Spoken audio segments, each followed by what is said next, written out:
உலகத் தமிழர்களுக்கும் தமிழறிந்த மாந்தர்களுக்கும் தமிழன் தொலைக்காட்சியின் வணக்கம். இன்றைய அரசியல் அரங்கம் நிகழ்விற்கு கடலோர மக்கள் பாதுகாப்பு இயக்கத்தின் தலைவர் திருமிகு பிரதீப் ஜெயக்குமார் அவர்கள் பங்கேற்கிறார். அவரோடு நாம் அரசியல் பேசுவோம். வணக்கம். வணக்கம். உங்களுடைய அமைப்பு மீனவர்களுக்காக அல்லது கடலோர மக்களுக்காக என்னவெல்லாம் செய்திருக்கிறது, இவற்றையெல்லாம் செய்ய வேண்டும் என்று நீங்கள் அரசிடம் என்னென்ன கோரிக்கைகள்லாம் வைத்திருக்கிறீர்கள்? நம்ம பார்த்திங்கனாக்கா முன்னாடி அப்பா தலைவராக இருக்கும்போது அவர் இறக்கிறதுக்கு முன்னாடி நிறைய விஷயங்களை பண்ணிகிட்டு இருக்காரு. அவரோட பயணிச்சிருக்கேன். அப்போ நம்ம என்ன பண்ணியிருக்கோம் அப்படின்னு பார்த்தீங்கன்னாக்கா, இன்றைக்கி வரைக்கும் பார்த்திங்கன்னா நமக்கு 1963 62 மட்டும்தான் நமக்கு பட்டா கொடுத்தாங்க. வாழ்வாதாரத்தில் பார்த்திங்கன்னா ஒரு 10 வருஷம் ஒருத்தர் இருந்தாங்கனாலே அவங்களுக்கு பட்டா வழங்கணும், குடியுரிமை வழங்கணுன்ற சட்டமே இருக்குது. ஆனால் இன்றைக்கி வரைக்கும் நம்ம 3-4 தலைமுறையாக நம்ம அங்கே தான் இருக்கோம். அந்த கடற்கரையிலே தான் வட்டி தான் மீன்பிடி தொழில் செஞ்சிட்ருக்காங்க.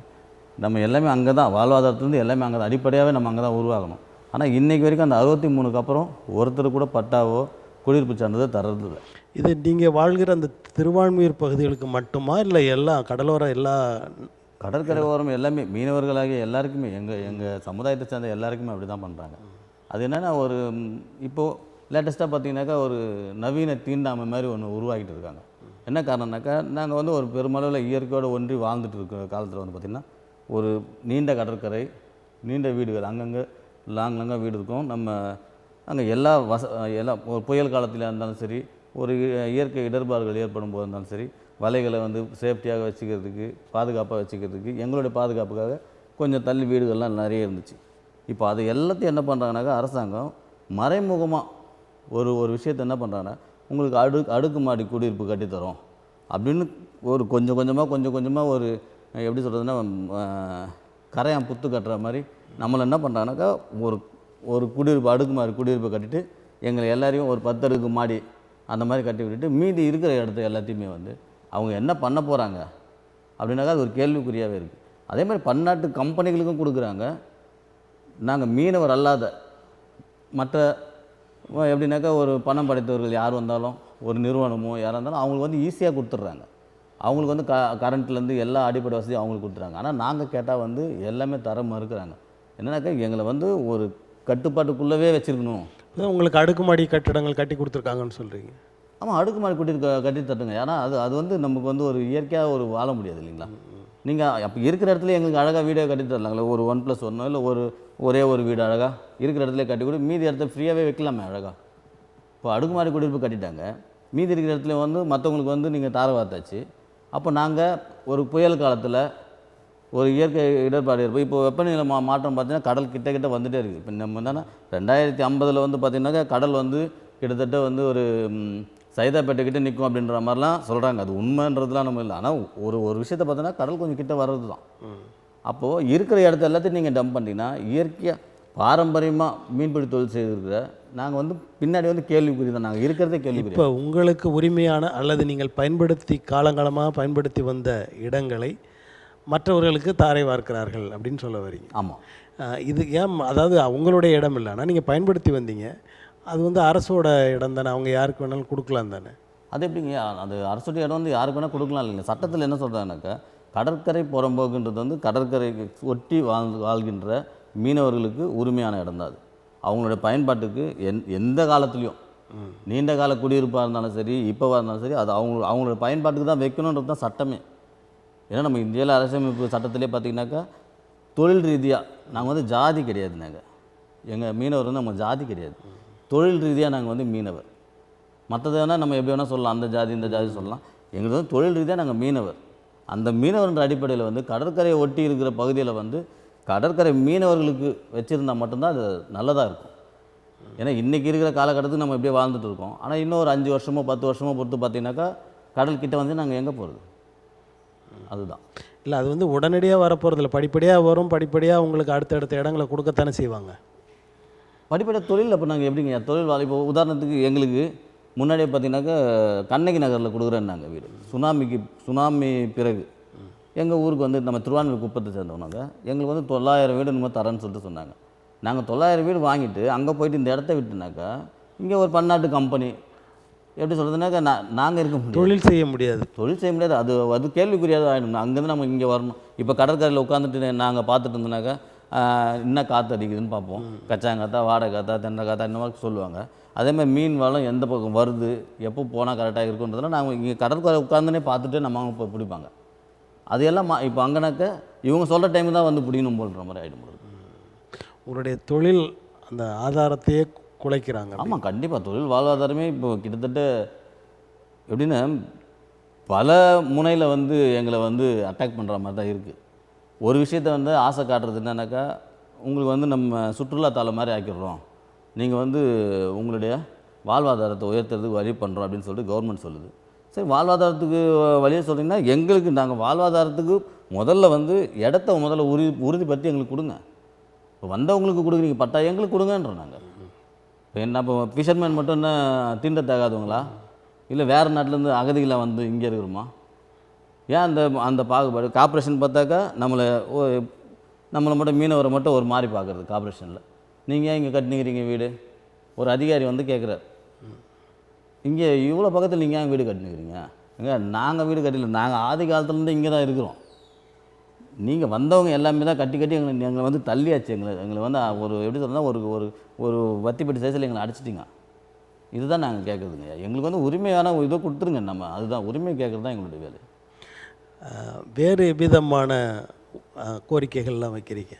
வேறு விதமான கோரிக்கைனாங்க எங்களுடைய வாழ்வாதாரத்துக்கு முதல் ஒரு விஷயம் அடிப்படையாக என்னன்னாக்கா, தொழில் ரீதியாக வந்து நீங்கள் இப்போ பன்னாட்டு கம்பெனிகளுக்கு இடம் கொடுத்து இப்போ கழிவு நீர்லாம் கடலில் விட்டாச்சு. இப்போது எண்ணூரில் கூட ஒரு விஷயம் பார்த்துருப்பீங்க, விஷவாயு தாக்கி ஒரு சில சம்பவம்லாம் நடந்துச்சு. அதை மாதிரி இந்த பக்கம் பார்த்தா அட்டானமிக்கு இருக்குது. ஆக எல்லாம் கடற்கரை ஒட்டி தான், மீனவரை ஒட்டியே தான் வருது எல்லா பிரச்சனைகளும். அது கடல் நீர் குடிநீராக்கம் திட்டமாக இருந்தாலும் சரி, அட்டானமிக்காக இருந்தாலும் சரி, இந்த பக்கம் வந்து ரசாயன கழிவாக இருந்தாலும் சரி, எண்ணெய் சுத்திகரிப்பு ஆலையாக இருந்தாலும் சரி, எல்லாமே நம்ம வந்து கடற்கரை ஒட்டி தான் வச்சுருக்கீங்க. அது என்னன்னாக்கா, நாங்கள் வாழ்வாதாரத்துக்கு இல்லாமல் தள்ளி வைங்கன்றோம் எல்லாத்தையும். இப்போ தற்போதைய தமிழ்நாடு அரசு மீனவர்களுக்கு என்று பல சிறப்பு செயல்பாடுகள்லாம் செய்கிறோம், சலுகைலாம் கொடுக்குறோம், நாங்கள் நல்லாட்சி நடத்துகிறோம் அப்படின்னு சொல்கிறாங்க. என்ன சலுகைங்க செஞ்சுருக்காங்க சொல்லுங்கய்யா. ஏதாவது ஒன்று நீங்கள் வந்து அதான் முன்னாடி நான் எத்தனையோ நம்ம இதே நிகழ்ச்சியோடு நம்ம பேசியிருக்கோம். எங்களுக்கு வந்து பணத்தை மட்டும் வருஷத்தில் வந்து 5000 வந்து 1000 ரூபாய் உயர்த்தி கொடுக்குறதுல எங்களுடைய எங்களுக்கு உயராது. அடிப்படையாக ஒரு மனுஷனுடைய அடிப்படையாக நாங்கள் வந்து தொழில் ரீதியாக இருக்கிற எங்களுக்கு வாழ்வாதாரத்தை உறுதிப்படுத்துங்கன்னு தான். இந்த மீனவர்களுக்கான இடம் இது, மீனவர்களுடைய இடம் இது ஸோ இந்த மாதிரி பிரதீப்போ ஜெயக்குமாரோ இல்லை அந்த மாதிரி ஏதோ ஒரு பேர், அவங்களோட உரிமையான இடம் இது அப்படின்றத உறுதிப்படுத்தி விடுங்கன்றோம். இப்போ உங்களுக்கான அந்த வேலைகளை அவங்க சலுகைகளை அவங்களுக்கு தரவில்லை, இருக்கிற திராவிட முன்னேற்ற கழக அரசு செய்யலை. இல்லை கட்டாயமாக ஆசை வார்த்தை காட்டி ஒரு சில விஷயத்த பண்ணியிருக்காங்க தவிர முறையாக நமக்கு வந்து எதுவும் பண்ணலைங்கய்யா. இதற்கு முந்தைய அரசுகள்லாம் பண்ணியிருக்காங்களா? அண்ணா திராவிட முன்னேற்ற கழக அரசு அவங்களும் பார்த்திங்கன்னா இதே தானே பண்ணாங்க. அவங்களும் இந்த இது தான் அடிப்படையில் வந்து நமக்கு சலுகைகளை தான் உயர்த்தினாங்களே தவிர மற்றபடி அடிப்படையில் நமக்கு எதுவும் பண்ணலைங்களே இன்னமும். நான் சொன்னேன், நீங்கள் 63 நீங்கள் பார்த்துங்க. 63நாக்கா கிட்டத்தட்ட எல்லாமே திராவிட கட்சி 2 கட்சி தான் ஆண்டுகிட்டே இருக்காங்க. ஏன் மற்றவங்களுக்கு எல்லாருக்கும் நீங்கள் பட்டா கொடுக்கும்போது ஏன் மீனவருக்கு கொடுக்கக்கூடாதுன்னு நான் கேட்குறேன். சரி, பட்டா கொடுக்க முடியல, ஒரு குடியிருப்பு சான்றிதழ் கேட்குறோம், அதையும் கொடுக்க மாட்டீங்க. இப்போ இந்த 2 கட்சிகளையும் தவிர்த்து வேறு ஏதாவது கட்சி வந்தால் உங்களுடைய வாழ்க்கையில் ஒரு முன்னேற்றம் வரும், உங்களுக்கான நன்மைகள் கிடைக்கும்னு நீங்கள் நினைக்கிறீங்களா? இல்லை, கண்டிப்பாக அது ஒரு வாய்ப்பு கண்டிப்பாக இருக்கும் தான் நான் நினைக்கிறோம். அப்படி நினைக்கிற போது எந்த கட்சி வந்தால், எந்த கட்சி ஆட்சியை அமைத்தால் உங்களுக்கு நலன் கிடைக்கும்? புதுமையாக வந்தால் நல்லது தானே. இப்போ உதாரணத்துக்கு என்னன்னாக்கா, இப்போ எங்கள் சமுதாயத்திலே வந்து நெய்தல் மக்கள் கட்சின்னு ஒன்று உருவாகிருக்கு. இந்த நெய்தல் மக்கள் கட்சி வந்து பார்த்திங்கனாக்கா, நாங்கள் வந்து ஒரு அணியில் போய் நின்று வேலை செய்கிற மாதிரி இருக்கக்கூடாது. எங்களுடைய பிரச்சனையை வந்து சட்டசபையில் பேசுகிற மாதிரி ஒருத்தர் வேணும். இப்போ அதிமுகலையோ திமுகலையோ ஒருத்தர் ஒரு மீனவர் பிரச்சனை, மீனவர்லேருந்து ஒரு எம்எல்ஏவோ போகிறாருன்னு வச்சுக்கல, அவர் எங்களோட பிரச்சனையை பற்றி அவ்வளோ பேசுறதே இல்லைங்களே. எங்களோட பிரச்சனையை பற்றி ஏன்னா அவங்க வந்து ஒருத்தர்கிட்ட ஒப்புதல் வாங்கிட்டு தான் பேசுகிற மாதிரி இருக்குது. ஆனால் அந்த மாதிரிலாம் இல்லாமல் ஐயா திருமாவளவன் ஐயா இருக்காருங்களா, அவர் வந்து ஓரளவுக்கு கண்டிப்பாக அவருக்கு அந்த சமுதாயத்துக்கு பேசுகிறதுக்குன்னு கண்டிப்பாக இருக்காங்க, பேசுகிறாங்க, அவங்க வளர்கிறாங்க. ஆனால் எங்களுக்கு வந்து அந்த மாதிரி இன்னும் நாங்கள் வளரல. அதனால் இந்த நெய்தல் மக்கள் கட்சின்ற மாதிரிலாம் வரதில்லை.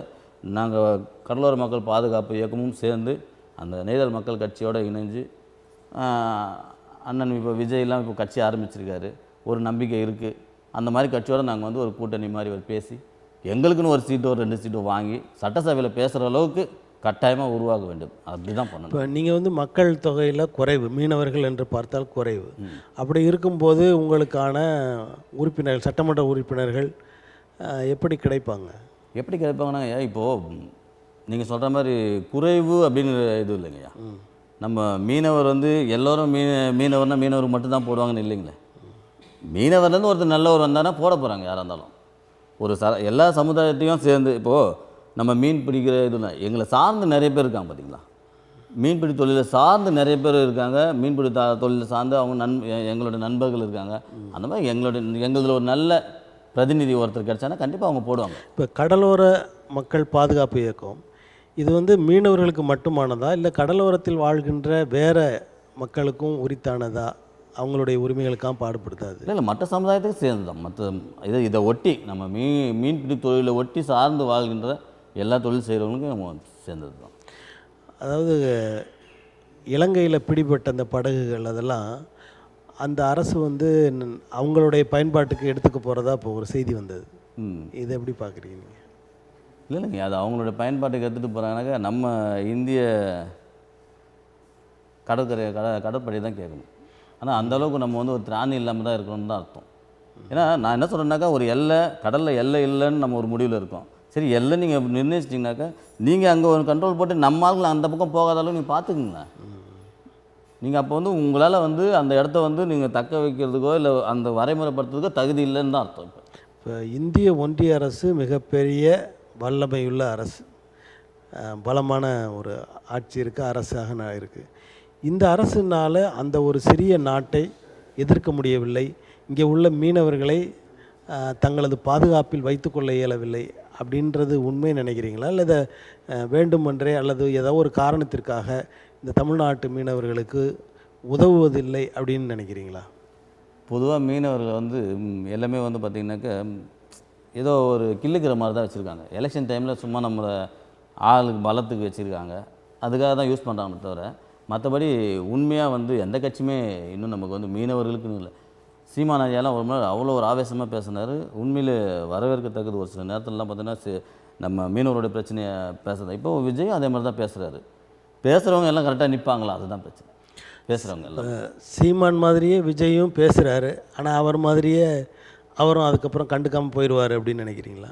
இல்லை, நினைக்கலங்க ஐயா. பண்ணணும்னு நாங்கள், ஏன்னா எங்களுக்காக குரல் கொடுக்கறதுக்கு இப்போ நாங்கள் சேர்ந்து குரல் கொடுக்கும்போது ஒரே ஒரு கைத்தட்டினாலும் ஓசை இருக்காது. அது மாதிரி அவங்களும் அவங்களோட சேர்ந்து நம்ம பயணிக்கணும் தான். தமிழ்நாட்டில் இருக்கிற கட்சிகளில் விஜய் கட்சி, தமிழக வெற்றி கழகம், அந்த கட்சி மட்டும்தான் எங்களுக்கு சரியான ஒரு வாழ்வை அமைத்து தர முடியும் அப்படின்ற நிலைக்கு உங்களுடைய இயக்கம் வந்திருக்கா?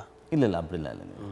இதே அதிமுக திமுகவை கூட உண்மையான ஒரு எண்ணத்தோடு இறங்கி இவங்க என்ன தான் பிரச்சனைன்னு பார்க்க ஆரம்பித்தாங்கனாக்கா கட்டாயமாக யாராலையும் தீர்வு கிடைக்கும். எங்களுக்கு என்னென்னா இவங்களால கிடைக்கல, அதுதான் கிடைக்கலன்னும் போது இன்னொரு மாற்று உங்களுக்கு இருந்தால் ஒரு வாய்ப்பாக இருக்குமே அப்படின்னு. இப்போ கூட விஜய் அண்ணன் பேசும்போது பார்த்தீங்கன்னாக்கா மீனவர்களோட போராடுவேன், மீனவர்களோடு இறங்கி போராடுவேன்றாரு அந்த இலங்கை பிரச்சனைக்கு. அப்போ அந்த மாதிரி நீங்கள் சொல்ல மாட்டீங்கன்னு கேட்குறேன். இலங்கை பிரச்சனை பேசுறீங்க, அது பெரிய விஷயம் இல்லை. அது சின்ன நாடு தான் நம்ம சொல்கிறோம். ஆனால் நாடுனா சின்னதாக இருந்தாலும் பெருசாக இருந்தாலும் எல்லாம் ஒன்று தான். நம்ம வந்து இப்போது மோடி ஐயாவை பார்த்தீங்கன்னாக்கா ஒரு சில விஷயத்தில் நம்ம மைனஸாக சொன்னாலும் ஒரு சில விஷயத்தில் நம்மளை வந்து ஒரு இதுவாக நிற்க வச்சுருக்காரு உண்மையிலே. ஏன்னா அந்த காலகட்டத்தில் பார்த்தீங்கன்னாக்கா எல்லாம் ஸ்ரீலங்காலையும் சரி பாகிஸ்தான்லேயும் சரி நம்ம அந்த ஆசியா இதுலேயே பார்த்தீங்கன்னா எல்லாத்துலேயும் பார்த்தா வறுமை, பஞ்சம் தலைவிரிச்சு அடிச்சு. ஆனால் நம்ம நாட்டில் மட்டும் அந்த ஒரு ஸ்டெபனாக நின்றுச்சு. அது என்ன காரணம்னாக்கா நல்ல ஒரு நம்மளுடைய வரி பணம் தான் வச்சிங்களேன், ஜிஎஸ்டி அந்த மாதிரிலாம் போட்டு அது மாதிரி வச்சுருந்தேன். அந்த மாதிரி வச்சுட்டு இந்த பக்கமும் நம்ம பாதுகாப்பு கொடுத்துட்டு நீங்கள் எங்களுக்கு பண்ண வேண்டியதை பண்ணிங்கனாக்கா அந்த பிரச்சனையே வராது. நீங்கள் அங்கே இல்லாதனால தானே அவன் வந்து பிடிக்கிறான். ஸ்ரீலங்கா இராணுவம் மட்டும் அப்போ பாதுகாத்துன்னு இருக்கான். அப்போ நம்ம மட்டும் அங்கே பாதுகாப்பு இல்லை, அதான் அர்த்தம். இப்போ ஒரு எல்லைன்றோம், அந்த எல்லையில் இப்போ அவன் இருக்கும். இப்போ சீனாவில் ஒரு பிரச்சனை, சீனா இராணுவமும் இருக்கும், நம்ம இராணுவமும் இருக்கும். அவன் தள்ளி வந்தாலும் நம்ம போய் பிரச்சனை பண்ணுறோம், நம்ம தள்ளி போனாலும் அவன் பிரச்சனை பண்ணுறான். அப்போ அந்த மாதிரி இங்கே இல்லை. அப்போது சிலோனை நீங்கள் வந்து ஒரு ஒன்று சிலோனை வந்து ரொம்ப துச்சமாக நினைக்கிறீங்க, மீனவரை துச்சமாக நினைக்கிறீங்க, இதுதான் விஷயம். இப்போ நரேந்திர தாமோதர தாஸ் மோடி அவர்கள் சிறப்பாக செயல்படுகிறார், பஞ்சம் பசிலாம் இல்லை அப்படின்னு சொல்கிறீங்க. அதே நேரத்தில் இந்த குற்றச்சாட்டையும் வைக்கிறீங்க. ஆமாம், கண்டிப்பாங்க. ஆமாம், அவர் சரியாக ஆட்சி செய்கிறாரா இல்லையா? ஆட்சி சரியாக தான் இருக்குது. ஆனால் வந்து அடித்தட்டு மக்களுடைய பார்வையை சரியாக பார்க்கலன்னு தான் நம்மளுடைய இது. அடித்தட்டு மக்கள் சரியா இல்லைன்னா ஆட்சி சரியில்லைன்னு தானே அர்த்தம். ஆனால் இங்கே யாரும் அடித்தட்டு மக்கள் பார்க்கவே மாட்டாங்களே, அதுதானே பிரச்சனை. இப்போது நம்ம ஆட்சி சரியாக இருக்குனாக்க மற்ற நாடோடு நம்ம ஒப்பிடும்போது பரவாயில்ல, ஒரு வல்லரசு நாடாக இருக்கிற அளவுக்கு இப்போ எல்லா நாடும் நம்மகிட்ட வந்து ஒரு எந்த பிரச்சனை இருந்தாலும் சரி, இப்போ ஒரு போர், 3வது போர், உலகப் போர் வரப்போகுது அப்படின்ற மாதிரிலாம் ஒரு மாயை உருவாக்குனா கூட இதில் வந்து உண்மையாக வந்து எல்லா நாடுமே வந்து இந்தியா என்ன சொல்ல போகுது, இந்தியாவுடைய நரேந்திர மோடி அவர்கள் என்ன சொல்ல போகிறாரு, இவருடைய அந்த தனித்துவம் என்ன, அவர் என்ன இது என்ன இந்த மாதிரி ஸ்டாண்ட் எடுத்து வச்சுருக்காருன்னு பார்க்குற அளவுக்கு இருக்குதுன்னா அது உண்மையிலே அவருடைய திறமை தான். அந்த திறமை. அதே நேரத்தில் அதானிக்கு அவர் உதவி செய்கிறார். அந்த அதானி பெரிய ஆளாக இருக்கார், பணக்காரராக இருக்கார், வசதிகள் சொத்துக்கள்லாம் நிறைய இருக்குது. ஆனால் அவரையே அமெரிக்க நீதிமன்றம் அவருக்கு கைது வாரண்ட் கொடுத்துருக்கு. இதை எப்படி பார்க்குறீங்க? இது எப்படி பார்க்குறேன்னாங்க ஐயா, இப்போது இது வந்து நம்ம ஐயா பாரத பிரதமர் மட்டும் பண்ணார் நம்ம சொல்ல முடியாது. இவர் வந்து 10-15 வருஷம் வச்சுங்களேன், அதுக்கு முன்னாடி இருந்தே அதானிலாம் உருவாயிட்டாங்க. ஆனால் பெரிய அளவில் வளர்ந்ததற்கு காரணம் இவர் தான். இவர் போகும்போது எந்தெந்த வெளிநாடுகளுக்கெல்லாம் போகிறாரோ பின்னாடி இவரையும் அழைத்து கொண்டு போகிறார். அந்த அரசுகள் மூலமாக இவருக்கு ஒப்பந்தங்களை பெற்றுத்தருகிறார் அப்படின்னு தானே சொல்கிறாங்க. இல்லை, இருக்கலாம் கண்டிப்பாக. ஏன்னா இப்போ ஒரு அரசு வந்து அரசுடைய வருவாயை வச்சு இவங்க கட்சி நடத்த முடியாது. அதனால் ஒரு சில பெரிய பெரிய பண முதலாளிகளை பக்கத்தில் வச்சுட்டு இருந்தால் தான் கட்சியை நடத்த முடியும், இந்த மாதிரி ஒரு சில விஷயம் பண்ண முடியும். அது வந்து அவர் ராஜதந்திரம் தான் நம்ம சொல்லணும். ஆனால் இந்த தப்பை வந்து இவர் தான் பண்ணாருன்னு இல்லை, அவர் தான் பண்ணார். என்னன்னாக்கா தப்புனா தப்புன்னு சொல்லிட்டு முதல்ல உள்ள தூக்கி போடணும் அவங்கள. அப்போ தானே இப்போது நம்ம ஒரு அடித்தட்டு மக்கள் வந்து ஒரு லோன் வந்து 20,000 ரூபாய் லோன் வாங்கிட்டாங்கனாக்கா அவங்களுக்கு வந்து பார்த்திங்கனாக்கா ஒரு எல்லாமே டியூ கட்டிகிட்டு இருப்பான். 2 டியூ கட்டலைனாலே அவனை வந்து மானபங்கம் படுத்துறது, அசிங்கப்படுத்துறது, கட்சியில் தூக்கில் போட்டு சாகிற அளவுக்கு அந்த மாதிரிலாம் போகுது. ஆனால் இந்த அதானி, அம்பானி இந்த குரூப்பு பார்த்திங்கனாக்கா பலாயிரம் கோடியை வந்து கடனை வாங்கி கட்ட முடியாமல் ஓடுற ஸ்டேஜில் இருக்கிறவங்களுக்கு இவங்க வழியே போயிட்டு 10,000 கோடி நான் கடன் தரேன் அப்படின்ட்டு இவர் போய் முன்னாடி கொடுத்தது தான். கொடுத்து கடைசியில் அது ஸ்டாண்டர்ட் ஆகிடுச்சு. இப்போ ஸ்டாண்டர்ட் திரும்புவது பிரச்சனை. ஆக பெரிய லெவலில் பண்ணால் தப்பு கிடையாது, தப்பை வந்து பெருசாக எடுத்துக்க மாட்டாங்க. சின்ன லெவலில் நம்ம பண்ணால் தான் அது தப்பு கிடையாது. நம்ம பண்ணுறது நம்மளால் முடியல, கட்டுறதுக்கு ஆசையில் வாங்கிதான் முடியல. ஆனால் அவன் வந்து ஆசையில் வாங்கலை, எப்படி சொல்கிறதுன்னா கூட்டு முயற்சியாக தான் பண்ணுறாங்களே. அரசுடைய பணத்தை வந்து விரயம் பண்ணோம், அரசுடைய பணத்தை வந்து நமக்கு எடுத்துட்டோம், அங்கே இருக்கிற பணத்தை அந்த இதில் தான் இருக்காங்க தவிர மற்றபடி இது. இப்போ இந்த பிரச்சனையினால் எல்ஐசியோட பங்குகள் வீழ்ச்சி அடைந்து விட்டன, ஒரு 9,000 கோடி அளவிற்கு இழப்பு ஏற்படுகிறது அப்படிலாம் பேசுகிறாங்க. இந்த இழப்பை, அதாவது ஒரு தனி மனிதனின் தவறால் ஒரு பொது நிறுவனம் பாதிக்கப்படுகிறது என்கிற போது இந்த ஆட்சி சரியாக நடக்கிறது என்று எப்படி சொல்ல முடியும்? இல்லை, நீங்கள் சொல்கிறதுக்கு அடுத்துங்க. இப்போது பொது நிறுவனம், இந்த நிறுவனம் நீங்கள் வந்து எல்ஐசி வந்து ஒரு கடனாளி ஆகிருக்குன்னு நீங்கள் சொல்கிறீங்க. ஏன் அந்த அந்த கடனாளி ஆகிறதுக்கு முன்னாடி அப்போது அதுக்கும் தனியாக ஒரு நிர்வாகமே இல்லைங்களா? அதுக்கும் தனியாக ஒரு நிர்வாகம் இருக்குது. அந்த நிர்வாகத்தில் ஏன் அவங்க அந்த நிர்வாகம் ஏன் எடுத்துகிட்டு வரல, பப்ளிக் ஏன் எடுத்துகிட்டு வரல? இந்த மாதிரி சூழ்நிலை போகுது. இதில் வந்து அதானி எல்லாமே அதானி வந்து அந்த விஷயத்துக்காக இல்லை, வேற ஒரு விஷயத்துக்காக உள்ளே வந்து நம்மளோட சரிவாகுது. இதுதான் இப்போ எல்ஐசி அவங்கள்ட்ட பங்குகள் வாங்கியிருக்காங்க, அவங்க பங்கு வீழ்ச்சி அடையும் போது எல்ஐசிக்கு நட்டமாகுது. ஆமாங்க, அது எல்லாம் கூட்டு முயற்சி தாங்க. இது வந்து நம்ம வந்து பெருசாக நான் தான் உங்களுக்கு சொன்னேன், இதுக்கு அரசுக்கும் அவங்க எதுவும் சம்மந்தம் இல்லைன்னு நினைக்கிறீங்களா? அரசுக்கும் அந்த வீழ்ச்சிக்கும் எதுவும் சம்மந்தம் இல்லையா? இல்லை, சம்மந்தம் இல்லைன்னு சொல்ல முடியாது, கண்டிப்பாக சம்மந்தம் இருக்குதான், கட்டாயமாக சம்மந்தம். அரசு தலையிடணுமா வேண்டாமா? தலையிட்டு தான் ஆகணுங்க, தலையிட்டு தான் பார்க்கணும் கண்டிப்பாக. நம்ம ஒரு ஆட்சி நல்லா இருக்குது, நல்லா பண்ணுறாங்கனாக்கா அதில் கெட்டதும் இருக்கும் நல்லதும் இருக்கும். எங்கே உங்களுக்கு சரிவாகுதோ அதை பார்க்குறது தான் நல்ல தலைவராக இருக்க முடியும். மகாராஷ்டிராவில் இப்போ சட்டமன்ற தேர்தல் நடந்தது. அதில் பாரதிய ஜனதா கட்சி பெரும்பாலான இடங்களை பிடித்து வெற்றி பெற்றிருக்கிறது. ஆனால் அதுக்கு முன்னாடி நடந்த நாடாளுமன்ற தேர்தலில் அங்கே தோல்வியாக தழுவுனாங்க, நிறைய இடங்களை பெற முடியலை. இந்த ஒரு 6-7 மாத காலங்களில் இப்படி ஒரு மாற்றம் நிகழ்ந்திருக்கிறது. இது எப்படி பார்க்குறீங்க நீங்கள்? அது எப்படின்னாக்கா இப்போ முன்னாடி நம்ம மக்கள் கொடுத்த அடி தான் அவங்களுக்கு. இப்போ வந்து நீங்கள் வந்து கிட்டத்தட்ட கூட்டாட்சி பண்ணுற மாதிரி தான் நிலைமை வந்துச்சு. இப்போ அது வந்து யாரோட தப்புனா, கொஞ்சம் நீங்கள் தப்பு பண்ணதுனால தான் அந்த நம்ம ஆளுங்க கொடுத்த பரிசு. இப்போ எப்படி சொல்கிறதுனாக்கா, நம்ம சந்திரபாபு நாயுடு இருக்குங்களா, அவருடைய ஆதரவு இல்லைனாக்கா இல்லைன்னு அர்த்தம்.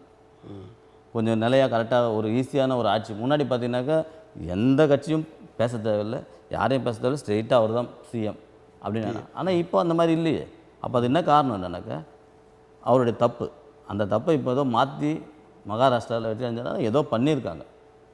ஒரு மக்கள்கிட்ட ஒரு விழிப்புணர்வு ஏதோ ஒன்று பண்ணியிருக்காங்க. பண்ணதுனால தான் அதோட இதுதான். பாரதிய ஜனதா கட்சி தன் தவறை புரிந்து கொண்டு மாற்றி கொண்டு இருக்கிறது. ஃபஸ்ட்டு வந்து ஒரு அகம்பாவமாக இருந்தாங்க. அந்த அகம்பாவம் கொஞ்சம் கண்டிப்பாக கொஞ்சம் இறங்கி இருக்கும். நம்ம பண்ணுறது, நம்ம போகிற போக்கு தப்பு. அந்த தப்பு நம்ம ஒரு விஷயத்தில் நம்ம நல்லா பண்ணாலும், இந்த விஷயத்தில் நம்ம உள்நாட்டு விஷயத்தில் விவசாயிகளை பிரச்சனையும் கண்டுக்கிறது இல்லை, மீனவர் பிரச்சனையும் கண்டுக்கிறது இல்லை. ஆனால் இந்தியாவோட முன்னேற்றம், இந்தியாவோட ஒரு வல்லரசு ஆகணும், இராணுவத்தை பக்காவாக நிற்க வைக்கணும், மற்ற நாடுகள் வந்து நம்மளை பார்த்து பயப்படணுன்ற இதில் குறிக்கோள் இருக்கிறது. ஆனால் அதெல்லாம் நீங்கள் பார்க்குற அரசு வந்து எங்களையும் இயற்கையோடு ஒன்றி வாழ்கிற விவசாயம், மீனவர் இது போன்றவர்களையும் பார்க்கணுன்னு தான் இப்போ மிகப்பெரிய வல்லரசு ஆகக்கூடிய நிலையில் இருக்கிற இந்தியா, இந்த மணிப்பூரில் ஒரு 1.5 ஆண்டு காலமாக ஒரு சிக்கல் உருவாகி ஓடிக்கொண்டே இருக்கிறது. நிறைய பேர் இறக்கிறார்கள், சுடப்படுகிறார்கள். இதெல்லாம் நடந்து கொண்டே இருக்கிறது. ஆனால் தலைமை அமைச்சர் பிரதமர் அவர்கள் அங்கே போய் பார்க்கலை, அதை பற்றி பேசுவதையும் இல்லை. இதை எப்படி பார்க்குறீங்க? இல்லை, கண்டிப்பாக தப்புங்க இதெல்லாம். இது என்னன்னாக்க, ஒரு எல்லாமே வந்து ஒரு நம்ம கை கால் எல்லாமே சேர்ந்த மாதிரி தான் ஒரு உருவமே. அந்த உருவம் தான் இந்தியானாக்கா.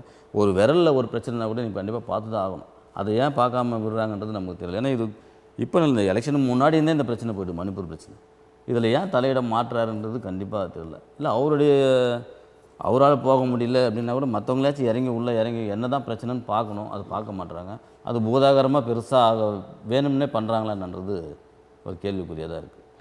உத்தரப்பிரதேசத்தில் ஒரு மசூதி, அதுக்கு கீழே ஒரு சாமி இருக்குது, ஏற்கனவே இங்கே இருந்தது அந்த கோயில், அதனால் அதை ஆய்வு பண்ணணும் அப்படின்னு சொல்லி ஒரு பிரச்சனையை கிளப்பி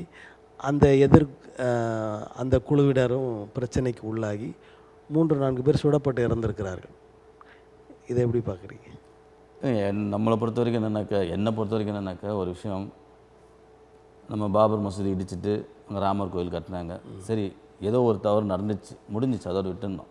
இப்போ திரும்பவும் இன்னொரு ஒரு மசூதிக்கிட்ட கீழே வந்து கோவில் இருக்குது அப்படின்னாக்கா, அதுக்கு முன்னாடி படம் புத்த மதத்தில் இருந்தவங்களும் நம்ம கோயிலுக்கு கீழே இருக்குமே, அதையும் தோண்டி பார்த்துட வேண்டியதானே. அப்போ புத்த மதமும் அங்கே உள்ளே இருக்குது. அப்போ ஏன்னா புத்த மதத்துக்கு இங்கே ஆள் இல்லைன்றதுனால அதை பற்றி நம்ம பேசலை. உண்மையிலே இப்போ பௌத்தம் பார்த்தீங்கன்னாக்கா அந்த சைடு போயிடுச்சு. நம்ம இடத்துல ஃபஸ்ட்டு முன்னாடி வந்து முதன்மையாக இருந்தாலும் இப்போது அங்கே போயிடுச்சுன்னு வச்சுங்க. இங்கே இருக்கிறவங்க வலுவாக இருந்து அதை கேட்டானாக்கா அப்போ தோண்ட விடுவாங்களா? அப்போ எல்லா கோயிலும் தோண்டி தான் ஆகணும். நான் இந்து, எனக்கு கடவுள் பக்தி இருக்குது, நான் வேண்டுறேன், எனக்கு முடிஞ்சிச்சு. மற்றபடி சும்மா ஆராய்ச்சி பண்ணி ரொம்ப சீண்டக்கூடாது பொதுமக்கள். தேவையில்லாத நீங்கள் இப்போது அந்த கோயிலுக்கு முன்னாடி என்ன இருந்துச்சு, அதுக்கு முன்னாடி இருந்துச்சுன்னா அப்போ எல்லாமே தோண்டி தான் பார்க்கணும். அதனால் ஒரு தப்பு பண்ணியாச்சு, அவங்க திருந்தணும். ஒரு தப்பு பண்ணியாச்சு, சரி ஓகே, அது வந்து ராமர் கோயில் கட்டியாச்சு, நம்ம உலகத்திலே ஒரு சிறந்த கோயிலாக கட்டிட்டீங்க. அவங்களுக்கும் ஒரு ஏன்னா போராடி வேணாம், பிரச்சனை வேணாம், நம்ம வந்து தலைவர்கள் மட்டும் போராடுறோம், களத்தில் இறங்கி சாவரவன் வந்து தொண்டனாக தான் இருக்கிறாங்க நிறைய பேர். ஏன்னா ஒரு முஸ்லீம் வெறியராக இருக்கிறவங்க, இந்து வெறியராக இருக்கிறாங்க, இவங்க தான் சாவரவங்க, எந்த தலைவரும் சாகலை. அந்த இது வேணாம், தலைவருங்க ஏதோ ஒரு மனசு வச்சு எங்களுக்கு ஒன்று இடத்த கொடுத்துட்டிங்கன்னா நாங்கள் மசூதியோ நாங்கள் ஏதோ ஒன்று கட்டிட்டு நாங்கள் போயிடுறோன்ற மாதிரி அவங்களுக்கு முஸ்லீம்களை கண்டிப்பாக கையெடுத்து கும்பிட்டுட்டு இனிமேல் இந்த மாதிரி பிரச்சனைலாம் விட்டுடணும். இந்த மாதிரி பிரச்சனையை விட்டுட்டு முதல்ல அடிப்படையில் என்னென்ன பிரச்சனை, நம்ம பொது மக்களுக்கு, அடித்தட்டு மக்களுக்கு என்ன பிரச்சனை, அதை பார்க்கணும். புதிதாக நீங்கள் சொன்னபடி தமிழ்நாட்டில் ஒரு புதிய ஆற்றல் அரசியலுக்குள்ளே வந்திருக்கு, அதாவது தமிழக வெற்றி கழகம். இந்த கழகம் எந்த அளவிற்கு தமிழ்நாட்டு அரசியலில் தாக்கத்தை ஏற்படுத்தும் அப்படின்னு நினைக்கிறீங்க? கண்டிப்பாக ஒரு பெரிய தாக்கத்தை ஏற்படுத்துறது உறுதி தான். என்ன காரணம்னு கேட்டிங்கனாக்கா, அவர் வந்து தொய்வு அடைஞ்சு போயிட்டு நம்மளுடைய நடிப்பு முடிஞ்சிடுச்சு, நம்மளுடைய திரையுலக வாழ்க்கை முடிஞ்சிடுச்சு, நமக்கு வந்து மைனஸ் ஆகிடுச்சு அப்படின்ற மாதிரி இருந்துட்டு போயிருந்தாருனாக்கா பெரிய விஷயமே இல்லை. இன்றைக்கும் நம்பர் 2வோ நம்பர் 1ஓ அந்த லெவலில் தான் இருக்கார். அஜித், விஜய், ரஜினிகாந்த் இந்த 3 பேரும் அந்த அந்த இதுக்குள்ளே தான் இருக்காங்கன்னு வச்சுங்களேன். அந்த இடத்த விட்டு ஒரு மக்களுக்கு ஏதோ நம்ம பண்ணணும் அப்படின்னும் போது தைரியமாக வந்திருக்காங்க. அந்த தைரியத்தை கண்டிப்பாக நம்ம பாராட்டி தான் ஆகணும். அது நம்ம எந்த அமைப்பாக இருந்தாலும் சரி, ஒரு தனிப்பட்ட மனுஷனாக இருந்தாலும் சரி, கண்டிப்பாக அதை வரவேற்று தான் ஆகணும். இப்போ நீங்கள் அடிப்படையில் அஜித்தோட ரசிகர், அந்த அதில் பொறுப்பில் கூட இருந்திருக்கீங்க. ஆமாங்க ஐயா, முன்னாடி இருந்திருக்கோம். ஆனால் இவங்க 2 பேரும் எதிரும் புதிருமாக இருந்தாங்கன்னு சில காலங்கள்லாம் சொல்லப்பட்டது. நீங்கள் எப்படி அந்த அஜித்தோட ரசிகராக இருந்து கொண்டு விஜயை எப்படி ஆதரிக்கிறீர்கள்? ஐயா, நல்லது பண்ணால் யாராக இருந்தாலும் இதுதான். அது நம்ம வந்து அந்த ஒரு போட்டின்றது பார்த்திங்கனாக்கா, இப்போ கபடியில் கூட தான் நம்ம 2 ஊர் விளையாடுறாங்க. அந்த களத்தில் இறங்கும்போது தான் புர்ற ஆடுறான்னுவாங்களே தவிர, வெளில வந்தவொடனே மாமா மச்சான் தான் பேசுவாங்க. அந்த மாதிரி நம்ம ஒரு படம் வரும்போது நம்ம பேசிக்குவோம். ஆனால் என்றைக்குமே வந்து விஜய் நாங்கள் வந்து ஒரு எதிரியாக பார்த்தது இல்லை இல்லைங்களா, போட்டியாளராக தான் பார்த்துருக்கோமே தவிர ஒரு எதிரியாக பார்க்கல. அப்போது எங்கள் அண்ணன் அஜித் அண்ணன் இருக்கும்போது கூட பார்த்திங்கனாக்கா, அவருக்கு வந்து பெரிய வாய்ப்பெலாம் கிடச்சிது. ஐயாக்கெலாம் தெரியும் கண்டிப்பாக, அது உலகத்துக்கே தெரிஞ்ச விஷயந்தான். அம்மா வந்து நல்லபடியாக இருக்கும்போது அவங்களுடைய சூழ்நிலையை கருதி ஐயாவை வந்து கூப்பிட்டு கட்சியில் இணைய சொல்லி பேசுகிறாங்க. அதுக்கு அண்ணன் இந்த சைதை துரைசாமி ஐயாலாம் இருக்காங்களா, அவங்க எல்லாம் பேசுகிறாங்க. அப்போ வந்து இது வந்து எங்கள் அண்ணனுடைய கூட இருந்தவங்களே சொன்னது நமக்கு. அண்ணனுக்கு வந்து இந்த ஆசை இல்லை, அதெல்லாம் வேணாங்க, எனக்கு வந்து அம்மாவை பிடிக்கும், அவங்களுடைய இது வந்து எனக்கு ரொம்ப பிளெஸ்ஸிங் கண்டிப்பாக வேணும், நான் இந்த அரசியல் கட்சிக்கோ ஏடிஎம்கேலையோ சேர்ந்து அந்த மாதிரிலாம் எனக்கு எண்ணம் இல்லை, அதெல்லாம் வேண்டான்னுட்டார். அது கண்டிப்பாக அவர் வந்திருந்தாருன்னா இன்றைக்கி அவர் தான் சிஎம்மாக இருந்திருப்பார், நிரந்தரமான சிஎம்மாக இருந்திருப்பார். ஆனால் அந்த ஸ்டாண்ட் வந்து அவர் வந்து இப்போவும் பார்த்திங்கனாக்கா, விஜய் பார்த்திங்கனாக்கா ஒரு நம்ம எப்படின்னா நம்ம வாழ்க்கையை வந்து பணயமாக வச்சு தான் இப்போ இதில் இறங்குறாரு. ஆனால் அஜித்தை பார்த்திங்கன்னா உயிரை பணையம் வச்சு ஒரு விஷயத்த எல்லா விஷயத்தையும் போனார். இப்போ ரேஸில் போகிறதுலேருந்து பார்த்திங்கனாக்கா அது அவரோட சொந்த விருப்புக்காக பண்ணுறாரு அந்த மாதிரி. அதனால் இந்த அரசியலில் பார்த்திங்கன்னா கண்டிப்பாக நாங்கள் இப்போதைக்கு விஜய் ஆதரிக்கிறது வந்து கண்டிப்பாக உண்மை. இப்போ நீங்கள் ஆதரிக்கிறீங்க, அதே நேரத்தில் உங்களுடைய தலைவர், உங்களுடைய அந்த நடிகர் அஜித் அவர்கள் விஜய் ஆதரிப்பாரா? நேரடியாக ஆதரிப்பாரான்றதுலாம் நமக்கு தெரியாது. கண்டிப்பாக ஆதரிப்பார். ஏன்னா அவருடைய எப்படி பார்த்திங்கனாக்கா, அவர் வந்து ஒரு மேன்மையான மனுஷன். அவர் சாதாரணமாக ஒரு விஷயம் நம்ம அவர் எடை போட முடியாது. அவர் வந்து எல்லாத்துலேயும் ஒரு மேம்போக்காக தான் இருப்பார். கண்டிப்பாக அவர் ஆதரிப்பார். ஏன்னா யாரையும் பகைச்சிக்க மாட்டார். திமுக அதிமுக யாரையும் பகைச்சிக்க மாட்டார். அந்த மாதிரி இப்போ அஜித் ரசிகர்கள் எல்லாமே விஜய் அவர்களுடைய அரசியல் வாழ்வுக்கு, அரசியல் முன்னேற்றத்திற்கு உதவி செய்வார்கள் அப்படின்னு நினைக்கிறீங்களா? கண்டிப்பாக பண்ணுவாங்க ஐயா. ஒரு கட்டம் வரும்போது கண்டிப்பாக பண்ணி தான் ஆவாங்க. ஏன்னா இப்போது நிறைய நெருக்கடி கொடுக்குறது. இப்போது அண்ணன் படம் வரும்போது கூட பார்த்திங்கன்னா நிறைய நெருக்கடி கொடுப்பாங்க. எந்த கட்சியாக இருந்தாலும் சரி, ஒரு சில கட்சிகள் அவங்களுக்கு பிடிக்காத ஒரு விஷயம் வந்துச்சுனாக்கா அதில் நெருக்கடி கொடுப்பாங்க. விஜய்க்கு அதே மாதிரி நிறைய நெருக்கடி அஜித் அண்ணனுக்கு கொடுத்ததை விட விஜய்க்கு நிறைய கொடுத்துருக்காங்க. அந்த நெருக்கடியோடைய பிரதிபலன் தான் இது. நம்ம இன்றைக்கி வேணால் சொல்லிடலாம் மக்களுக்காக நம்ம வந்திருக்கோம் அப்படின்ற மாதிரிலாம். ஆனால் ஒரு வழிகள் தானே, அந்த வழிகள் தான் இப்போ வந்து இந்த மாதிரி ஒரு தோட்டத்தை உருவாக்கி. இப்போ 1967 இருந்து இதுவரைக்கும் 2 பெரும் கட்சிகள் தான் தமிழ்நாட்டை ஆண்டு கொண்டிருக்கின்றன. திராவிட முன்னேற்ற கழகம், அண்ணா திராவிட முன்னேற்ற. இந்த 2ஐயும் எதிர்த்து அல்லது 2ஐயும் மீறி விஜய் அவர்கள் தமிழகத்தில் ஆட்சி பிடித்து விட முடியுமா? பிடித்து விட முடியும் அப்படின்லாம் நம்ம சொல்ல முடியாதுங்க. 2 எலெக்ஷன் அவர் சந்திக்கணும், 2 எலெக்ஷன் நிற்கணும் முதல்ல.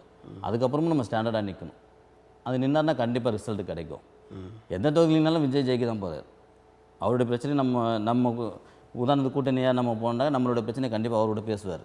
அதில் வந்து மாற்றமே கிடையாது. அதனால் ஜெயிக்கிறது தோக்கிறதுன்றது முக்கியம் இல்லை, களத்தில் இருக்கிறாரா அதுவே பெரிய விஷயம். சீமான் அண்ணன் கூட பார்த்தீங்கன்னாக்கா எத்தனையோ எலெக்ஷன் சந்திச்சிட்டார், இன்றைக்கும் பேசின்னு தான் இருக்கார். அவர் ஒரு நான் பேசுகிறேன்ப்பா, நான் பேசுகிறேன், ஆனால் நீங்களும் கேட்குறீங்க எங்கே போகிறீங்க ஓட்டு, என்னை வர வைக்கிறீங்களா அப்படின்ற மாதிரி தான் சொல்கிறத தவிர மக்களுடைய மனநிலை என்னென்னா பர்சன்டேஜ் மக்களுடைய மனநிலை. ஏடிஎம்கேனா ஏடிஎம்கே, என்னை குழி தோண்டி புதைச்சா கூட நான் ஏடிஎம்கே தான் போடுவேன். திமுகனா அந்த மனநிலை மாறணும். தப்பு பண்ணால் தண்டனை கொடுப்பான் மக்கள், அந்த மாதிரி ஒரு மாற்றம். டெல்லியில் பார்த்தீங்கன்னாக்கா காங்கிரஸ் பிஜேபி இருந்துச்சு. அங்கே வந்து ஒரு தெளிவான நோக்கம், கட்சி முக்கியம் கிடையாது, நமக்கு யார் வந்தால் நல்லாயிருக்கும் அப்படின்றதுல தெளிவாக வந்து அண்ணா ஹசாரே ஐயாவுடைய சிஷியனாக இருந்த ஐயா கெஜ்ரிவால் ஐயாவை வர வச்சாங்க. அந்த மாதிரி இன்னும் ஒரு மாநிலத்தில் நடக்கணும். அது நடந்தால் தான் இந்தியாவாக இருக்கும். இப்போ தமிழ்நாட்டை பொறுத்த வரைக்கும் தமிழக வெற்றி கழகம் 2 அல்லது 3 முறை அந்த கட்சி தோற்று அப்படி அந்த நிலை ஏற்பட்டாலும் கூட அடுத்து விஜய் வருவார் அப்படின்னு நீங்கள் நினைப்பீங்களா? இந்த கட்சி ஆட்சி அமைக்க வேண்டும் என்று நினைப்பீங்களா? 2 3 தோல்விக்கு பிறகு கூட. இல்லை, கட்டாயமாக வருவார். ம். அவர் தோண்டு போகிற ஆளாக கிடையாது. அவர் படத்துலேயே பார்த்தீங்கன்னா நிறைய தோல்வி தானே இருக்குது. படத்தை பார்த்து அதில் செய்கிறதெல்லாம் அதில் நடக்கிறதெல்லாம் உண்மைன்னு எப்படி நம்புவீங்க? அது கிடையாதுங்க. விஷயம் என்னென்னா, ஒவ்வொருத்தர் மனநிலை தான் ஒரு சில விஷயம். ஒரு சிலரை வந்து ஒரு சில விஷயத்துலேருந்தே நம்ம முடிவு பண்ணிடலாம், இவங்களுக்கு இவ்வளோ தான் கெப்பாசிட்டின்ற மாதிரி.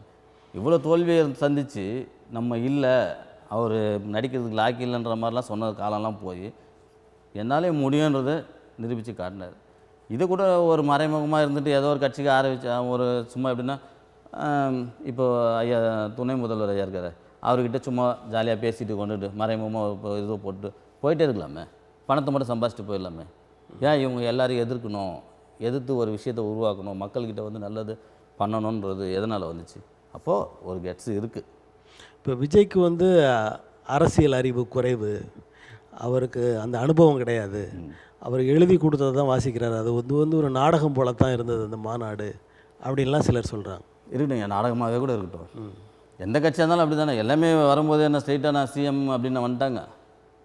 இப்போ ஒன்று சொல்லலாம், ஐயா கருணாநிதி ஐயாவுடைய வாரிசுன்றதுனால ஸ்டாலின் ஐயாவை சொல்லலாம், ஸ்டாலின் ஐயாவோட வாரிசுன்றதுனால இவரை சொல்லலாம். ஆனால் இதே சொல்லிட்டே போயினே இருக்க முடியுமா நம்ம? அப்போது இதுக்கு ஒரு மாற்று ஒன்று வேணும், இதுக்கு ஒரு மாற்று வேணும். இப்போது ஏடிஎம்கேல பார்த்தீங்கன்னா ஐயா எம்ஜிஆர் ஐயா இருந்தார், அதுக்கப்புறம் ஜெயலலிதா அம்மா வந்தாங்க, ஜானகி அம்மா கொஞ்ச நாள் இருந்தாங்க. அதில் ஒரு அடிமட்ட தொண்டனாக இருந்து எடப்பாடி ஐயா வந்தார்ல, அது மாதிரி இந்த கட்சியில் வர முடியாது.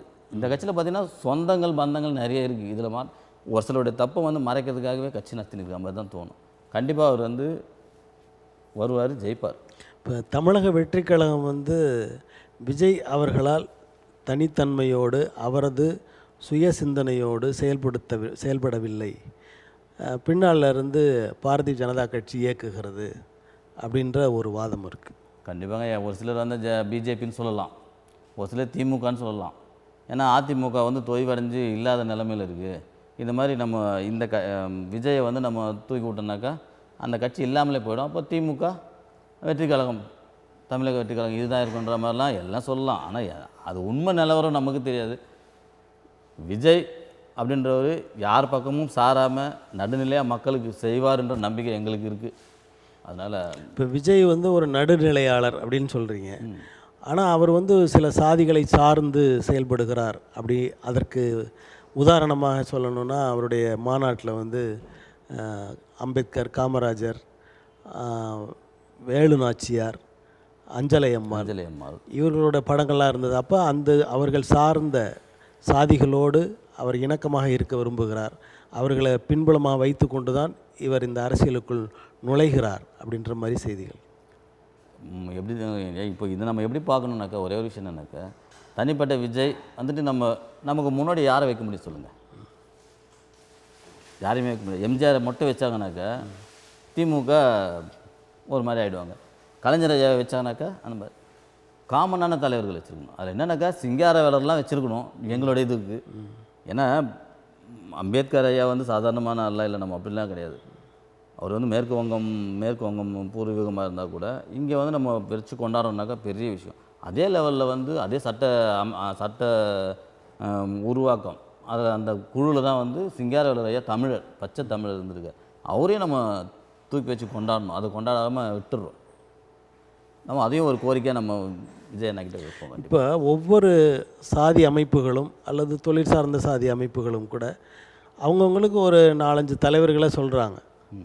ஆனால் நீங்கள் மட்டும் சிங்காரவேலர் மட்டும்தான் பிடிச்சிக்கிட்டு இருக்கீங்க, வேறு யாரும் உங்களுடைய அந்த அதாவது சாதியில் அல்லது உங்களுடைய அந்த வரலாறில் யாருமே இல்லையா? அப்படிலாம் இல்லைங்க. ஜீவரத்னம் ஐயா இருக்கார், கே சுப்பிரமணியம் ஐயா இருக்கார், உதாரணத்துக்கு என்னுடைய தந்தையார் ஜெயக்குமார் ஐயா இருக்கார். இப்போ உங்களுக்கு தெரியுது, பொதுமக்களுக்கு தெரிய வேண்டாமா? அவங்களாம் கண்டிப்பாக தெரியும். அதற்கான எந்த விதமான முன்னெடுப்புகளும் நீங்கள் பண்ணுறதில்லை அப்படின்ட்டு? இல்லை கட்டாயமாக ஜீவரத்னம் ஐயாக்கெலாம் நாங்கள் பண்ணிட்டு தான் இருக்கோம். இப்போ உதாரணத்துக்கு ஒவ்வொருத்தருக்கும் ஒரு தலைவர் இருப்பாங்க. இப்போ எனக்கு ஒரு கடலோர மக்கள் பாதுகாப்பு இயக்கத்தை பொறுத்த வரைக்கும் பார்த்தீங்கன்னா தலைவர் ஐயா ஜெயக்குமார் ஐயா தான் வச்சுக்கோங்க. அதேமாதிரி இப்போது நெய்தல் மக்கள் கட்சி அப்படின்னாக்கா பாரதி ஐயா அவர் இருக்கார். இந்த மாதிரி எல்லாமே இருக்காங்க. எல்லாரையும் ஒரே போட்டு லம்சி பண்ணக்கூடாதுன்னா ஒரு தலைவர் வைக்கிறது நல்லது தான். இப்போது நம்ம அம்பேத்கர் ஐயா கூட தான் போடுறாங்க. அந்த சமுதாயத்தில் வந்து வேறு யாரும் இல்லைங்களா?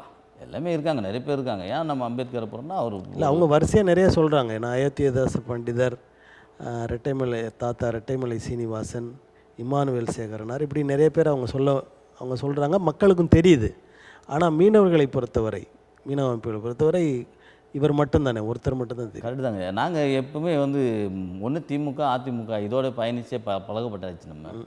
எங்களுடைய சமுதாய வரலாறு பார்த்திங்கன்னா நிறைய இருக்குது. அந்த வரலாறு யாரும் தோண்டி எடுத்து பார்க்குறதுக்கு நேரம் இல்லை. நம்ம சமுதாய தலைவர்கள் ஒரு சில நேரத்தில் எடுத்தால் கூட அது அந்த நேரத்தோடு முடிஞ்சு போகுது. இப்போ சமுதாயத்தை பற்றி பேசுகிற, அந்த சமுதாயத்திற்கு பாடுபடுகிற நீங்களெல்லாம் அந்த தலைவர்களை பற்றி எடுத்து சொல்வதில்லையா? கட்டாயமாக உலகநாதபுரம் ஐயெல்லாம் பார்த்திங்கனாக்கா ஒரு அரசியல் அந்த நேரத்தில் ஆட்சியை எதிர்த்து போராடி ஒரு வெற்றி கண்டவர். அவருடைய பேர் தான் அங்கே எண்ணூர்லலாம் இருக்குது, உலகநாதபுரத்தை ஐயா பேர் தான் இருக்குது. அதனால் நிறைய பேர் இருக்காங்க. ஜெயவர்தனம் ஐயா இருக்கார், மற்றபடி நிறைய பேர் இருக்காங்க. நம்ம அதெல்லாம் இப்போ தமிழ்நாட்டு அரசியலில் அண்ணா திராவிட முன்னேற்ற கழகத்தின் நிலை எப்படி இருக்கிறது? இப்போது 2026 தேர்தலில் எப்படி இருக்கும் அப்படின்னு நினைக்கிறீங்க? அவங்க எல்லோரும் எது ஒன்றாலும் ஆட்சி நம்ம பிடிக்கணுன்னு தான் என்ன இருக்கும். ஆனால் கட்டாயமாக வலுவான கூட்டணி இவங்க இருக்கும்போது கொஞ்சம் கஷ்டம்தான். இந்த கூட்டணி உடைவதற்கான வாய்ப்புகள் இல்லையா? கட்டாயமாக இருக்குங்கய்யா. அப்படின்ற போது அங்கே அந்த கூட்டணியில் உள்ள கட்சிகள் அண்ணா திராவிட முன்னேற்ற கழகத்துக்கு ஆதரவு அளித்து அண்ணா திராவிட முன்னேற்ற கழகம் ஆட்சிக்கு வருகின்ற சூழல் ஏற்படும் நினைக்கிறீங்களா? இல்லை, அதுலேருந்து திமுகலேருந்து ஒரு கட்சி உடஞ்சி வெளியே வந்தாங்கனாலே பெரிய விஷயம் கண்டிப்பாக. ஏன்னா இப்போ அவங்களுடைய பலமே என்னன்னாக்கா கூட்டணி, வலுவான கூட்டணி. அந்த வலுவான கூட்டணி இப்போ ஒரு நிகழ்ச்சியில் கூட பார்த்தீங்கன்னாக்கா நம்ம முதல்வர் ஐயா சொல்கிறாரு, திருமாவளவனுக்கு தெரியும், என்னுடைய மனசு தெரியும், அவருடைய மனசு எனக்கு தெரியுன்றதுலாம். அப்போ வந்து இது எல்லாமே ஏதோ ஒரு சின்னதாக உள்ள ஒரு நூலில் இணைப்பு இருந்துக்கிட்டே இருக்குன்னு நினைக்கிறீங்களா? இல்லை, இணைப்பை விடாத அளவுக்கு பார்த்துக்கிறாரு அவர், அவ்வளோதான். இந்த இணைப்பை வந்து விடாத அளவுக்கு பார்த்துக்கிறாரு. எனக்கும் அவர் மேலே ரொம்ப அக்கறை இருக்குன்ற மாதிரி காட்டுறது தான் இப்போ. ஏன்னா விஜயோட இதில் வந்து கட்டாயமாக அவர் வந்து சேர்ற மாதிரி தான் ஒரு சில பேச்சுவார்த்தைலாம் இருந்தது. அது இல்லை அப்படின்ற மாதிரி அந்த தோட்டத்தை உருவாக்குது. ஏன் முன்னாடியே இந்த மாதிரி பேசல அவர்? அன்றைக்கி அந்த நிகழ்ச்சியில் மட்டும் அது மாதிரி பேசுகிறாருன்னா காரணம் என்ன? அப்போ ஏதோ இருக்குது. இப்போ இன்னொன்று சொல்கிறார், அதாவது இந்த அதானி தொடர்பாக ஒரு விளக்கத்தை ராமதாஸ் அவர்கள் கேட்கும்போது அவருக்கு வேலையே இல்லை, ஏதாவது ஒரு அறிக்கை தினம் விட்டுட்டே இருப்பார் அப்படின்னு முதலமைச்சர் சொல்கிறார். அவர் எவ்வளோ பெரிய தலைவருங்க அவர். இன்றைக்கி வந்து நம்ம இடத்துல வந்து 108 வந்து ஒரு ரவுண்ட் அடிச்சு எல்லாரையும் பாதுகாத்து ஒரு பெரிய ரெஸ்கியூ பண்ணுறாங்க அப்படின்னாலே அதுக்கு காரணம் அன்புமணி ராமதாஸ் தான்.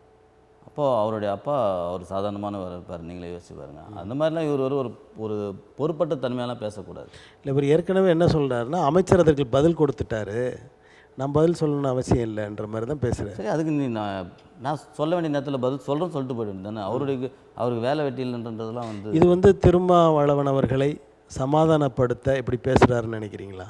ஆமாம், கட்டாயமாக அவருடைய கூட இருக்கிறவருக்கு இவருக்கு அவங்க வந்து ஒத்து ஊதும்போது இவரும் ஒத்து ஊதி தான் அவரை விட்டு விடக்கூடாது அப்படின்ற. அப்படி விட்டுட்டா இவங்க, அதாவது ஒரு சில நேரங்களில் பார்த்திங்கன்னா இந்த இரண்டு கட்சிகளுமே, விடுதலை சிறுத்தைகளும் பாட்டாளி மக்கள் கட்சியும் எதிரெதிர அணிகளில் தான் இருக்கிறாங்க. இப்போ இவங்க போயிட்டா இவங்க உள்ளே வந்துடலான்ற எண்ணம் இருக்கும் தானே. அப்படி இருக்கும்போது எப்படி அவர் எதிர்த்து பேசுகிறார்? அது சமுதாய ரீதியாக பார்த்திங்கனாக்கா இந்த ரெண்டு கட்சிகளுக்குமே வந்து அந்த எண்ணமே வரக்கூடாது. இவங்களோட சேர்ந்தால் தான் அவங்களோட என்னன்னாக்கா திருமாவளவன் மேலே ஒரு பெரிய மதிப்பு இருக்குது நமக்கு. அவர் வந்து பார்த்திங்கனாக்கா ஒரு எப்படின்னாக்கா ஒரு அடித்தட்டு இதில் பிறந்து நம்ம இந்த அளவுக்கு வளர்ந்துருக்காருன்னா ஒரு பெரிய விஷயந்தான் அது. ஆனால் அதை வந்து நீங்கள் அடகு வைக்கிற மாதிரி தான் இன்னமும் இருக்கீங்க. ஏன் இப்போ எதுவும் தப்பு நடக்கவே இல்லையா? இப்போ கொலை நடக்கவே இல்லையா? கொலை நடக்கவே இல்லையா? கற்பழிப்பு நடக்கவே இல்லையா? இப்போ ஏன் நீங்கள் பேசவே மாட்டீங்கன்ற. இதே அதிமுகவில் ஒரு ஜெயிலில் ஒருத்தனை ஒரு அக்யூஸ்டோ யாரோ ஒருத்தர் ஏதோ தப்பாக நடந்துட்டான்னா அதை உடனே ஒரு பெரிய இஷ்யூ ஆக்கி அந்த திருமாவளவனாக இருக்கட்டும், மற்ற இயக்கமாக இருக்கட்டும், யாரை எல்லாம் ஒன்றா சேர்ந்து அது பெரிய ஒரு இஷ்யூ ஆக்கிட்டே இருந்தீங்க. இப்போ இன்றைக்கி அதை பண்ணவே இல்லைங்களே. இன்றைக்கி தப்பே நடக்கவே இல்லையா? இன்றைக்கி டாஸ்மார்க் விற்கவே இல்லையா? இந்த மதுக்கடை இல்லவே இல்லையா? மதுக்கடைலாம் மூடியாச்சா? அப்போ அன்றைக்கி மட்டும் போராடினீங்க. மதுக்கடை நடத்துகிறதே நீங்கள் வச்சுட்டு பக்கத்தில் மது ஒழிப்பு போராட்டம் இது வந்து இப்போ அந்த ஆட்சியில் வந்து அதிகமாக நடந்தது, இந்த ஆட்சியை ஒப்பிடும்போது இது குறைவாக இருக்குது, அதனால் எதிர்ப்பு எதுவும் சொல்லாமல் இருக்கலாம் இல்லையா? தப்புனாக்கா தப்பு தாங்க. இதை வந்து அளவு அதிகம் கம்மின்றது நான் சொல்லுவேன். அந்த ஆட்சியை விட இந்த ஆட்சி ரொம்ப அதிகமாக தான் இருக்குன்னு நான் சொல்லுவேன். அது உங்களுடைய பார்வை. ம் அவங்களுடைய பார்வை வந்து இது குறைவாக இருக்குது, நம்ம சொல்கிறதெல்லாம் கேட்குறாங்க அப்படின்னு நினைக்கும்போது, அப்போ அந்த ஆட்சிக்கு வந்து அவங்க ஆதரவு அப்போ கொடுத்து நீங்கள் சொல்கிறதெல்லாம் கேட்குறாங்கன்னா என்ன சொல்கிறாங்க? கமிஷன் பேர் வழி மட்டும் சொல்லியிருக்காங்களா? இந்த திட்டத்துக்கு இவ்வளோ ஒதுக்கி கொடுத்துட்றாங்க, நான் எப்படி நான் நினச்சிக்கலாம் இல்லைங்களா? அப்படி அந்த மாதிரியான வேலைகள் நடக்குதா? கட்டாயமாக நடக்குங்க. ஏ நம்ம இதில் ஒளிவு முறையில் இல்லை, அதிமுக திமுகவுக்குமே பர்சன்டேஜ் இருக்கும். நாங்கள் ஆட்சியில் இருக்கும்போது இத்தனை பர்சன்டேஜ் உங்களுக்கு, நீங்கள் ஆட்சியில் தான் எனக்கு இத்தனை பர்சன்டேஜ். இதெல்லாம் வந்து நம்ம வந்து ஒரு வெளிப்படையாக ஒரு சில விஷயம் பேப்பர் லெவலில் நமக்கு இப்போ இல்லை. எந்த கட்சியுமே மக்கள் நலன் சார்ந்து மக்களுக்காக சேவை செய்ய வேண்டும் என்ற எண்ணத்திலே இல்லை. கட்டாயமாக அவங்கவுங்க ஆட்சியை பிடிக்கணும்னு தான் நினைக்கிறாங்களா? மக்களுக்கு சேவை செய்யணும், மக்கள் நல்லா இருக்கணும், மக்களோட வாழ்வாதாரம் நல்லா இருக்கணும்னாக்கா யாரும் இலவசத்தை அறிவிக்க மாட்டாங்க.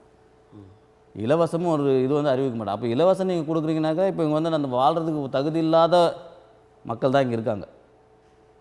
கரெக்டு தானுங்க ஐயா? இப்போ இலவசமாக நீங்கள் அரிசி கொடுக்குறீங்க, இலவசமாக பஸ்ஸில் பயணிக்கிறதுக்கு நீங்கள் கொடுக்குறீங்க, அப்போ அதுக்கு வழி இல்லாத இப்போ இங்கே இருக்காங்க. அப்போ நீங்கள் என்ன முன்னேற்றம் ஆச்சு, இன்னும் திராவிட கழகம், என்ன இது அதிமுக திமுக எல்லாமே சரியில்லைன்னு தானே அர்த்தம். இப்போ இந்த இலவசம் வந்து இங்கே மட்டும் இல்லையே, எல்லா மாநிலங்கள்லையும் இருக்குது, பல நாடுகள்லையும் இருக்குது. ஓகே, அப்போ எல்லாமே அந்த மாதிரி நினைக்க அந்த மாதிரி இல்லைங்க. நீங்கள் இந்த இலவசம்ன்றது வெளிநாட்டிலலாம் நீங்கள் எந்த நாட்டில் சொல்லுங்கள், கிடையாது. நீங்கள் அப்படிலாம் நம்ம தப்பா இலவசம் இல்லை, வாழ்வது அந்த வேலை கிடைக்கலைன்னா உதவித்தொகை மாதிரி மாதந்தோறும் பணம் கொடுக்குறதெல்லாம் இருக்குது. சரிங்க, இருக்கட்டுங்க. முதியோருக்கு நீங்கள் பண்ணுறது தான் பண்ணிட்டு போங்க. ஆனால் நீங்கள் என்ன பண்ணுறீங்கனாக்கா அந்த இலவசம் பண்ணும்போது தானே அப்பாவுக்கும் பிள்ளைக்கும் பிரச்சனையே வருது. உனக்கு அந்த பணம் வருது, நீ அதை வச்சுன்னு போ, நான் ஏன் தரணும், நான் ஏன் பார்க்கணுன்ற மாதிரிலாம் பிரச்சனை வருது. எதுக்கு ஒரு 1000 ரூபாய் குடும்பம் அவங்க நடிச்சிட முடியுமா? எதுவுமே இல்லாத போது அந்த 1000 ரூபா உதவியாக தானே இருக்கும் உங்களுக்கு. எதுவுமே இல்லைன்னு இல்லைங்களே, அதான் நான் சொல்கிறது. எல்லாருக்கும் இருக்குது, ஆனால் இதை வாங்கி வச்சுக்கிறாங்களா? மேக்ஸிமம் எல்லாருக்குமே ஓரளவு அந்த 1000 ரூபாய் கொடுத்து தான் நடத்தணும்னா ஒன்றுமே இல்லை உண்மையிலே சொல்ல போனால். ஆனால் யாரும் வேண்டான்னு சொல்லலையே. ஆமாம், அது பின்ன மக்கள் எதனால் இப்போ நீங்கள் ஆசை வார்த்தையை காட்டிட்டு போது இப்போ என்கிட்ட வந்து நான் வந்து ஒரு விஷயத்தை ஒருத்தருக்கு தரேன்னு சொல்லிட்டாக்கா அது ஒரு ஆசையாக தான் ஆகி போகுது. ஏதோ மாதம் 1000 ரூபாய் கிடச்சா 12,000 ரூபாய் கிடச்சி போகுது, அதை வச்சு நம்ம ஏதோ ஒன்று ஒரு ரொட்டேஷன் நம்ம வச்சுக்குவோம், ஏதோ ஒன்று பண்ணிக்கோன்றது தான். அதனாலே வாழ்வாதாரம் மாறிட போதா, நான் அதெல்லாம் மாறப்போகுது. இப்போ திராவிட முன்னேற்ற கழக அரசு மிக சிறப்பான ஒரு ஆட்சியை தந்து கொண்டிருக்கிறது. அடுத்த தேர்தலில் ஒரு 200க்கும் அதிகமான இடங்களை, சட்டமன்ற இடங்களை பெற்றுவிடும் அப்படின்னு அவங்க தலைவர்கள் எல்லாம் பேசுகிறாங்க. இது சாத்தியமான ஒன்றுன்னு நினைக்கிறீங்களா? இது சாத்தியம் இல்லைன்றது அப்பாற்பட்ட விஷயங்கய்யா. உண்மையான மனசாட்சிப்படி அந்த கூட்டணி கட்சிகள் இருக்காங்க பார்த்தீங்கன்னா, கம்யூனிஸ்ட், இடது, வலது, திருமாவளவன் ஐயா, அப்புறம் மதிமுக இருக்காங்க, காங்கிரஸ் இருக்காங்க. அவங்களோட மனசாட்சிக்கே தெரியும் இது நல்ல ஆட்சியா மக்களை கொள்கிற ஆட்சியான்றது.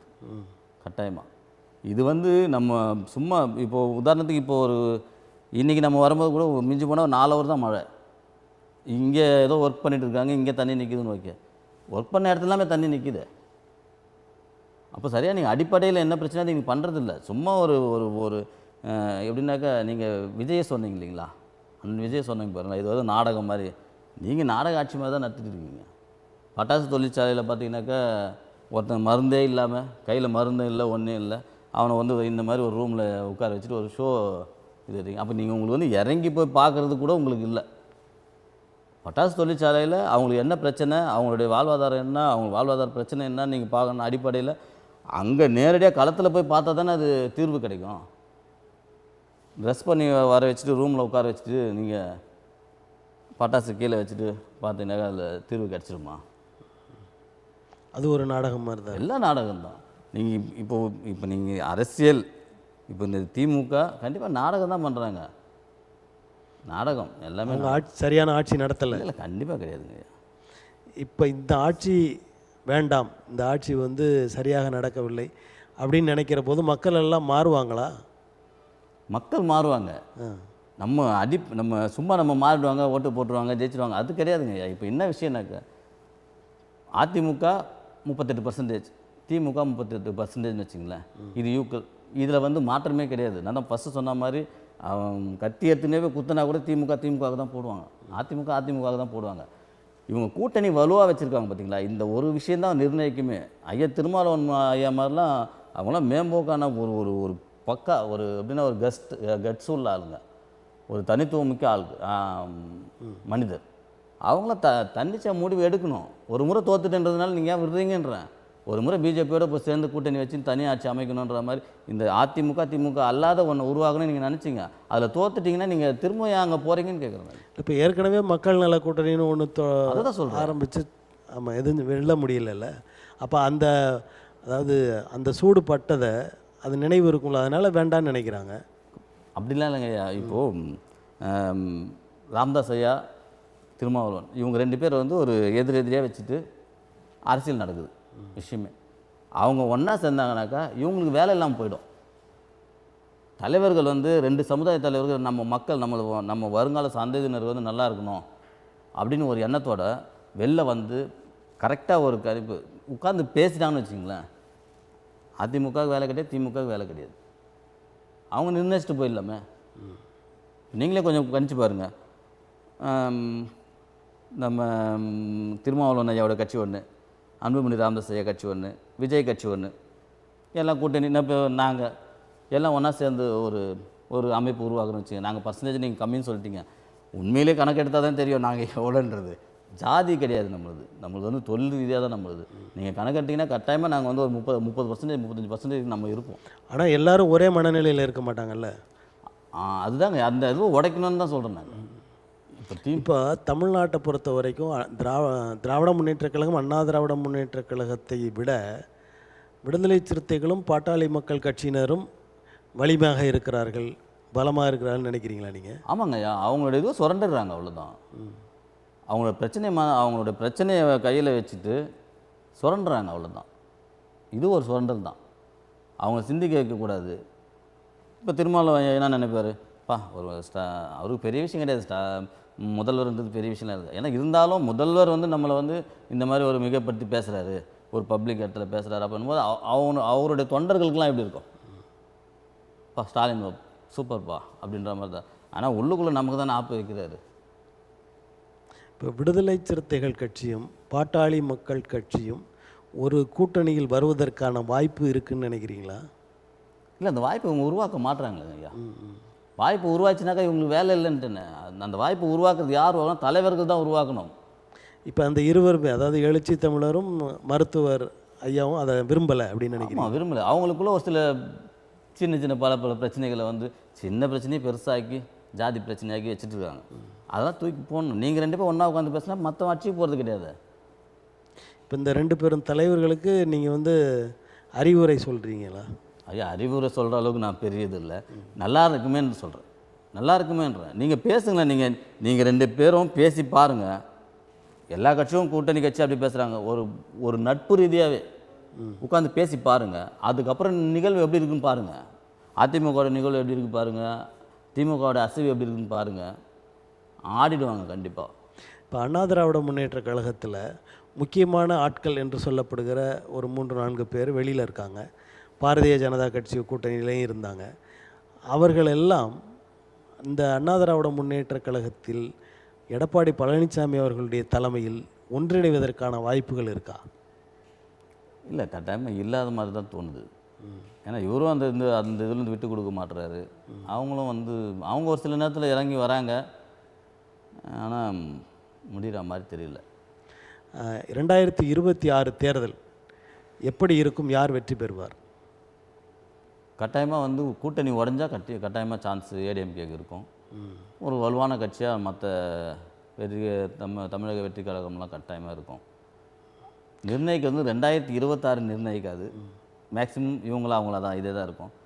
2026க்கு அப்புறம் 31ல் கட்டாயமாக விஜய் வந்து ஒரு இடத்துல நிற்பார். உங்களது கருத்துக்களை தமிழன் தொலைக்காட்சி மூலமாக மக்களுக்கு தந்தமைக்கு எங்களது நன்றியை தெரிவித்துக் நன்றிங்க ஐயா. நேயர்களே, அடுத்த அரசியல் அரங்கம் நிகழ்வில் வேறொரு ஆளுமையுடன் சந்திப்போம். நன்றி, வணக்கம்.